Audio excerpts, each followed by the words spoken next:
안녕하세요. 저는 올해 42살 된 아줌마입니다. 남편은 바다에서 일하는 뱃사람인데 새벽부터 고기를 잡으러 가는 어부죠. 어릴 때부터 같은 동네에 살았던 저희는 한 동네에서 같이 살았어요. 남편은 저보다 2살 많았지만 동네에 또래 아이들이 없어 저희는 때로는 친구처럼 때로는 남매처럼 지냈습니다. 그렇게 한 동네에서 나고 자란 저희는 부모님들끼리도 서로 다 아는 사이고 또 서로 친한 사이였어요. 그래서 남편네 부모님들께서는 어릴 때 저만 보면 우리 며느리 왔냐라며 저를 이뻐하셨습니다. 그렇게 저희는 성인이 되었고 각자의 꿈을 위해 다른 지역으로 가게 되면서 서로의 소식을 모르면서 지내게 되었죠. 명절 때나 집으로 오면 가끔 부모님을 통해서 소식을 전해 듣는 정도였습니다.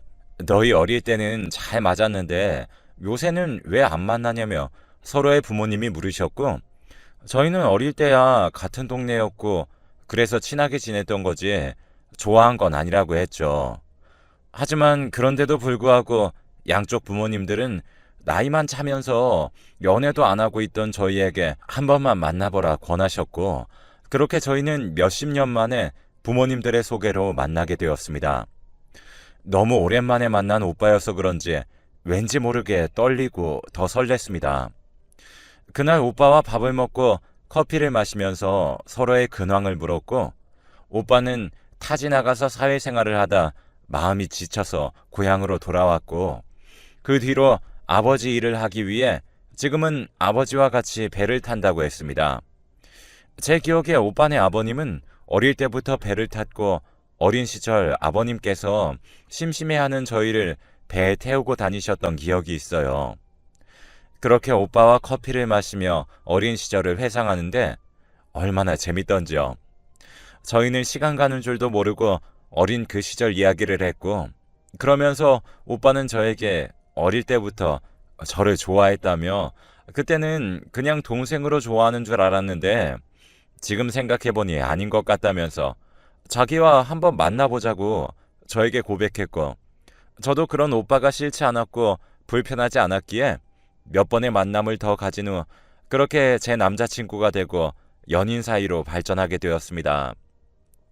연애 소식을 들은 부모님들은 저희보다 더 좋아하셨고, 저희는 오래전부터 알던 사이라 설레이는 연애보다 정말 가족처럼 편안한 연애를 했습니다.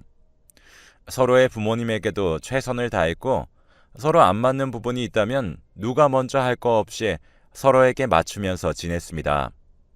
하루는 남자친구와 같이 영화를 보고 돌아와서 아버님의 배를 타고 낚시를 하러 갔는데, 거기서 남자친구는 바다 한가운데에서 반지를 주며 프로포즈를 했습니다. 하지만 그날 파도 때문에 프로포즈 도중 반지를 잃어버렸고, 당황한 남편은 반지 케이스만 주며 준비한 대사를 말하며 그렇게 저는 남편과 결혼을 하게 되었죠.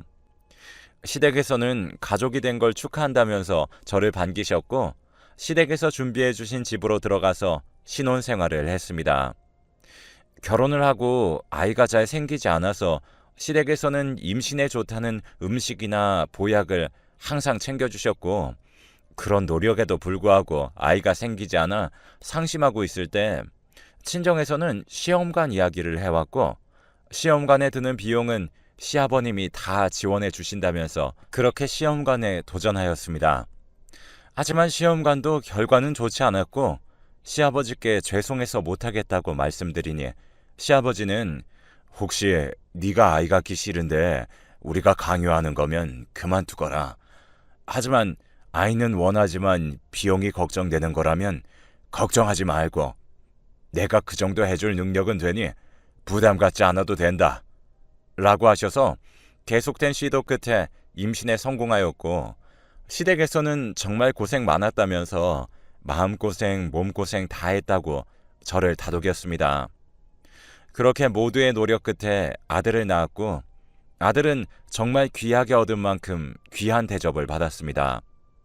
그리고 저도 시댁에서는 정말 이쁨 많이 받으면서 귀한 대접을 받고 살았는데, 제 친구들은 저를 보며 시댁 정말 잘 만났다고 부러워했고, 남편 복도 많다며 여기저기서 칭찬을 들었죠. 그렇게 동네에선 남편 복에 시댁복까지 복받은 여자라고 소문이 났고 어딜 가든 유명 인사였습니다. 하지만 소심한 성격이었던 저는 그런 시선들이 불편했고 그걸 알게 된 남편은 동네 분들에게 그러지 말아달라고 저 모르게 부탁을 하고 다녔다고 합니다. 그렇게 남편과 아들과 함께 저희는 정말 즐겁게 살았고 남편은 새벽부터 나가야 하는 고된 뱃일에도 힘든 내색 한 번 없이 정말 열심히 일했습니다. 그러던 어느 날 아들의 9살 생일날이었습니다. 아들이 생일 촛불을 불고 소원으로 내년 생일에는 아빠 배를 타고 바다에서 생일을 보내고 싶다고 하였고 아들 바라기였던 남편은 아들에게 어려운 소원도 아니니 내년 우리 아들 10번째 생일날 꼭 바다에서 생일 보내자 라고 약속을 하였고 아들은 벌써부터 내년이 기다려진다면서 좋아했습니다. 그날 아들은 생일 잔치를 하고는 빨리 할머니 집에 가자며 졸랐습니다. 매년 아들 생일에 시댁이랑 친정에 가면 아들 생일 선물은 사두고 기다리고 계셔서 아들이 그걸 알고는 빨리 가자고 재촉했죠. 그렇게 그날도 시댁과 친정집에 들린 뒤에 아들은 선물을 왕창 받더니 매일매일 생일하자면서 졸랐습니다. 그렇게 아들의 생일이 지난 후 방학이 되었고 아들은 방학 동안 할머니 집에 있고 싶다고 해서 시어머니께 연락을 드리니 시부모님은 당연히 오고 싶으면 와야지. 우리가 잘 돌보고 있으마. 그러는 동안 너희는 어디 여행이라도 다녀오면 어떻겠니? 그동안 아기 낳고 쉬지도 못하고 육아만 했으니 조금 쉬다 오렴. 그 말을 듣고 저와 남편은 오랜만에 아들 없이 남편과 단둘이 여행을 떠났습니다. 남편은 그동안 아이 키우느라 고생 많았다면서 이번 여행은 재밌게 보내다 가자고 하였고 그날 여행은 아직까지도 생각날 정도로 정말 재밌는 여행이었습니다. 남편이 고기 구워준다고 장작에 고기 구워주는데 남편은 고기를 다 태워 먹었습니다. 그런데 남편은 탄 부분만 빼고 먹으면 된다고 탄 부분을 가위로 제거하고 고기를 잘라서 제게 주는데 겉에만 타고 안에는 생고기인 걸 보더니 남편은 당황했는데 그때 남편의 얼굴이 얼마나 웃기던지 지금 생각하면 너무 웃긴 것 같았어요. 그렇게 남편과의 여행을 재밌게 보내고 집으로 돌아왔습니다. 남편은 다음에도 기회가 된다면 둘이서 같이 여행을 가자고 아들에게 미안하지만 둘이서 떠난 여행이 너무 재밌다며 다음에도 꼭 둘이 같이 오자고 손가락 걸고 약속했습니다. 그렇게 저희는 짧은 여행을 마치고 집으로 돌아왔고 시댁에서 방학 기간 내내 아이와 있고 싶다고 하셔서 방학 동안에만 아이를 맡겠다고 연락이 왔어요. 그렇게 자유의 몸이 된 저는 그동안 아이가 있어서 못했던 취미생활이나 친구들을 만나 쇼핑하거나 여행 가기 등 이것저것 할 수 있었고 그렇게 방학 동안엔 정말 자유롭게 지낼 수 있었습니다. 처음에 아이가 시댁에서 버릇없이 행동할까봐 불안한 마음에 매일 전화드려서 사고 치진 않았는지 물었지만 시댁에서는 오히려 사고를 쳐야 애들인 거라고 너무 걱정 말라고 매일 전화 안 해도 된다고 하셔서 오로지 제 시간을 가질 수 있었던 것 같아요. 그렇게 시간이 흘러 아들의 10번째 생일을 일주일 남겨두고 아들은 매일매일 저희에게 엄마 아빠 안 잊었지? 이번 내 생일 어디서 하는지 알고 있지? 물었고 저희는 알고 있다고 걱정 말라고 했죠. 그렇게 아들이 목이 빠지게 기다리던 생일이 되었고 작년에 약속한 대로 남편은 저와 아들을 태우고 바다로 향했습니다. 그날은 날씨가 좋았지만 바람이 불어 파도가 조금 있었죠. 걱정스러운 마음에 저는 남편에게 오늘 파도가 조금 있는데 괜찮을까? 하니 남편은 그런 제게 내가 있잖아. 괜찮아. 걱정하지 마. 하며 저를 안심시켰죠. 그렇게 낚시 포인트에 배를 멈추고 준비해온 케이크에 불을 붙이고 아들의 생일을 축하했습니다. 그리곤 아들이 갖고 싶어했던 게임기를 선물했더니 아들은 너무 좋았는지 배 위에서 방방 뛰었고 저희는 혹시나 다칠까봐 뛰지 말라고 아이를 잡았습니다. 그래도 아들은 그 기쁜 마음을 진정하지 못하고 춤으로 표현하였습니다. 아들의 춤을 보며 깔깔 웃던 저희는 바다 나온 김에 낚시나 하다 들어가자 해서 각자 낚시를 시작했습니다. 저와 아들은 뱃머리에서, 남편은 배 뒤편에서 낚시를 하는데, 제 뒤에서 낚시를 하던 아들은 낚시보다 게임기를 갖고 놀고 싶었는지 낚시는 재미없다고 하고는 제 뒤에서 게임을 하면서 놀고 있었어요. 파도는 있지만 낚시가 잘 돼서 낚시를 즐기고 있는데 갑자기 뒤에서 퐁당 하는 소리가 들렸고 아들의 짧은 외마디 비명이 들렸습니다. 악! 하고 말이죠. 저는 놀라서 뒤돌아보는데 아들이 바다에 빠져 있었고 저는 너무 놀라 다급히 남편을 불렀습니다. 여보라고 하는 순간 남편은 바다로 뛰어들었습니다. 하지만 그날 파도가 있어 아들은 배에서 점점 멀어졌고 그렇게 패닉에 빠진 저를 대신해 남편은 빠르게 헤엄을 쳐서 아들에게 다가갔고 그 순간 파도가 치면서 아들과 남편은 수면 위로 올라오지 못했습니다. 저는 너무 놀라 배 위에서 목이 쉬어라 소리를 치며 아들과 남편을 불렀지만 남편과 아들은 돌아오지 못했어요. 시간이 지나니 파도는 더 심해졌고 배 조정도 못했던 저는 배 위에서 울기만 할 뿐이었습니다. 혹시 남편이 근처에 있을까, 아들을 구했을까 생각하면서 저는 남편을 불렀어요. 그리고 119에 신고를 했고 그렇게 얼마나 흘렀을까요? 해경이 다가와 파도가 좋지 않으니 돌아가라고 했고 저는 울면서 도움을 요청했습니다. 해경의 도움으로 저는 육지로 돌아올 수 있었지만 남편과 아들은 그날 이후로 다시는 육지로 돌아오지 못했어요. 그렇게 아들의 10번째 생일날 저는 남편과 아들을 동시에 잃었고 삶의 이유도 잃게 되었습니다. 동네에선 제가 남편과 아들을 잡아먹었다고 소문이 났고 소문은 점점 더 빠르고 부풀려졌습니다. 그렇게 저는 동네에서 다른 의미로 유명 인사가 되었고 동네에서 얼굴을 들고 다닐 수 없을 정도였죠. 그런 저에게 시댁에서는 아무것도 모르는 사람들 말 듣지 말라고, 그건 사고였고 너가 죄책감 가질 필요 없다 라며 오히려 제 걱정을 해주었습니다. 시간이 지났지만 아들과 남편 시신은 찾지 못했습니다. 시신이라도 찾을까 해서 혼자 매일 바다로 나가보지만 옷가지 하나도 찾지 못했습니다. 그런 저를 보시던 시아버지께서 아들과 손자가 죽어서 마음이 너무 아픈데 너까지 이러는 거 보니 마음이 좋지 않다 하셨습니다. 남편이 그렇게 된 후 죄송해서 저는 더 이상 시댁을 가지 못하였고 시댁에서는 죄책감 가지지 말라며 괜찮다고 하셨습니다. 오히려 제 걱정을 더 하셨죠. 그 이유는 제가 둘째를 임신하고 있었기 때문입니다. 혹시 스트레스로 지금 가진 아이까지 잘못될까 마음껏 슬퍼하시지도 못하고 오히려 제 눈치를 보시는 시댁을 보곤 너무 죄송한 마음뿐이었어요. 그렇게 시간이 지나고 저는 아이를 낳게 되었고 소식을 듣고 병원에 찾아오신 시부모님께서 제게 아이를 두고 새 인생을 살라 하셨습니다. 저는 놀라서 그게 무슨 말씀이세요? 새 인생이라뇨? 그럼 우리 아이는요? 아이를 두고 새 인생을 살라니 그게 무슨 말씀이세요? 하니 시부모님은 저에게 처음에 우리 아들하고 손자가 죽었다는 소식 듣고는 너를 많이 원망했다. 하지만 그건 네 탓이 아니야. 그저 사고였지. 그런데 우리는 그 소식을 듣고는 널 탓할 수밖에 없었어. 그렇지 않으면 우리가 버틸 수가 없었거든.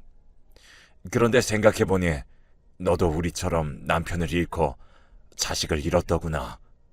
그리고 과부로 살기엔 나이가 너무 어리니 아이는 우리에게 주고 너는 새 인생을 살아라 하셨습니다. 남편과 자식을 잃은 제가 불쌍하고 안 됐다며 시부모님은 아이를 주고 새 인생을 살라고 하셨어요. 친정에서는 시댁 말대로 아이를 시댁에 맡기고 저는 다시 시작하라고 하셨죠. 하지만 저는 그렇게 할 수 없었고 시댁에는 정말 죄송하다고 지금 가진 아이는 남편이 남긴 마지막 선물 같은 존재라서 그럴 수가 없다 했습니다. 그리고 아이가 태어났는데 예쁜 딸아이가 태어났습니다. 남편이 항상 딸 갖고 싶다고 난리를 쳤는데 만약 남편이 살아있었다면 정말 좋아했을 겁니다. 저는 딸아이를 낳고는 아이를 키우기 위해 일을 시작했어요. 오랜만에 일을 하려니 경력 단절인 저에게 취업하는 것도 힘들었고 운 좋게 면접을 보러 가도 아이 엄마라는 이유로 떨어지는 일이 많았습니다. 그래서 전 식당 일이든 단기 알바든 닥치는 대로 일을 하였고 몸은 힘들어도 경력이 단절된 제가 할 수 있는 건 몸 쓰는 일뿐이었습니다. 그렇게 매일 나가서 설거지를 하고 서빙을 하며 모은 돈은 오로지 딸아이에게 다 쓰며 지냈습니다. 그러다 힘들면 친정에서 도움을 주었고 그렇게 저는 친정의 도움을 받으며 작지만 둘이 지낼 수 있는 집도 새로 구할 수 있었어요. 하지만 아이는 하루가 다르게 커갔고 아이가 커갈수록 돈은 배로 들었습니다. 여자아이가 돈이 많이 든다는 말이 있었는데 그게 무슨 말인지 그제서야 알았습니다. 유치원에 갈 때면 무조건 공주옷을 입어야 하는 저희 딸은 매일 다른 공주옷을 입고 싶어 했고 한 번 입은 옷은 입기 싫어했어요. 그래서 아침에 아이 유치원 보내는 게 전쟁이었습니다. 입었던 옷을 안 입은 새 거라고 속이며 아이를 달래며 키웠고 그렇게 딸아이는 커서 벌써 이제 초등학교 들어갈 나이가 되었죠. 아이가 초등학교 입학하기 얼마 전 시부모님의 연락을 받고는 만나 뵈러 갔습니다. 오랜만에 시부모님을 뵙는 거라 걱정되는 마음으로 찾아갔습니다. 그런데 시부모님께서는 딸아이를 보자마자 금이야 오기야 하셨고 딸아이도 처음엔 누구냐고 낯설어 하다가 금세 할아버지 하며 잘 따랐습니다. 갑자기 시어머니께서 제게 봉투 하나를 건네셨고 저는 그걸 받을 수 없었어요. 그 돈은 남편이 저 몰래 평생 모아둔 돈이었거든요. 남편이 살아있을 때 만약 둘째를 낳으면 돈이 더 들어갈지도 모르니 자기 용돈에서 조금씩 아껴서 넣은 돈이었어요. 시어머님은 이거 받고 아이 옷이랑 초등학교 들어갈 때 필요한 거 사라고 건네셨죠. 하지만 저는 받을 수 없다고 하였고 그 말을 듣고 시아버지께서 이건 우리 손녀 주려고 내 아들이 모은 거니 이건 누가 뭐라 해도 너랑 손녀 돈이 맞다. 지금 네가 힘들어한다는 소리 들었다. 그리고 이 통장은 내가 평생 모아온 돈인데 우리 손녀딸 키우는 데 쓰거라 하시며 부동산 등기를 보여주셨습니다. 시부모님은 동네에 6층짜리 상가 건물을 갖고 계셨는데 이걸 저한테 주고 싶다고 하셨어요. 저 혼자 딸아이를 키우려면 돈도 많이 들 테고 시간도 많이 필요할 텐데 건물에서 나오는 월세로 생활을 하고 딸아이 대학교 보낼 때까지 여유롭게 지내라며 이미 남인 저에게 상가 건물을 주려고 하셨습니다. 그리곤 시어머님께서 아가, 이건 우리가 손녀딸을 위해 내린 결정이니 사양하지 말고 바꿔라. 이 건물 우리가 가지고 있어 봤자 아무 필요도 없고 우리 손녀딸만 행복하면 된다. 그 말에 저는 고개를 들지 못하고 감사하다고 말씀드린 뒤 상가 건물을 받았습니다. 그 모습에 시아버지가 그대 말했듯이 너는 잘못이 없다. 그러니 당당하게 살아라. 살다 힘들어지면 찾아오거라. 혼자 힘들어하지 말고 무슨 일이 생기면 꼭 찾아오거라. 하며 제가 연락하기 전엔 절대 먼저 연락하지 않겠다고 하시고는 힘든 일이 있으면 꼭 연락달라는 말을 하셨습니다. 그렇게 아이가 초등학교에 입학하고 딸아이가 10살이 되던 해 시아버님이 돌아가셨다는 소식을 들었습니다. 그래서 딸아이와 함께 시아버님의 장례식에 다녀왔습니다. 시어머님은 저를 보곤 와줘서 고맙다며 손을 잡아주었고 그 후 저는 집으로 돌아와 남몰래 펑펑 울었습니다. 아들을 잃던 그날부터 지금까지 저에게 항상 도움만 주셨던 분인데 이렇게 허무하게 가시니 너무 마음이 아프더군요. 그래서 시어머님은 살아계시는 동안 연락도 자주 드리고 자주 찾아뵙고 있습니다. 남편과 아들의 죽음 후 저는 죄송한 마음에 시댁을 꺼렸었는데 지금 생각해보면 저는 시댁 덕분에 잘 살았다고 생각합니다. 그런데 저는 뭐 하나 해드린 게 없더군요. 그래서 이제는 손녀딸 얼굴이라도 많이 보여주기 위해 자주 왕래를 하며 지내고 있습니다. 동네에선 아직도 절 손가락질하는 사람들이 있지만 지금은 누가 절 욕하면 시어머님께서 되려 저보다 더 화를 내주시고 예전에 비하면 수군거리던 분들도 조금은 줄었습니다. 제가 살던 동네에서 아이를 키우고 싶었는데 안 좋은 소문에 딸아이가 상처받을까봐 걱정되어서 아이와 저는 다른 동네에서 살면서 주말마다 오고 있습니다. 가끔 그때 바다를 가지 말걸 후회도 하며 살고 있지만 그래도 아들과 남편 덕분에 제 인생에서 정말 행복했던 순간들이 많았던 것 같아요. 시어머니와 함께 남은 인생은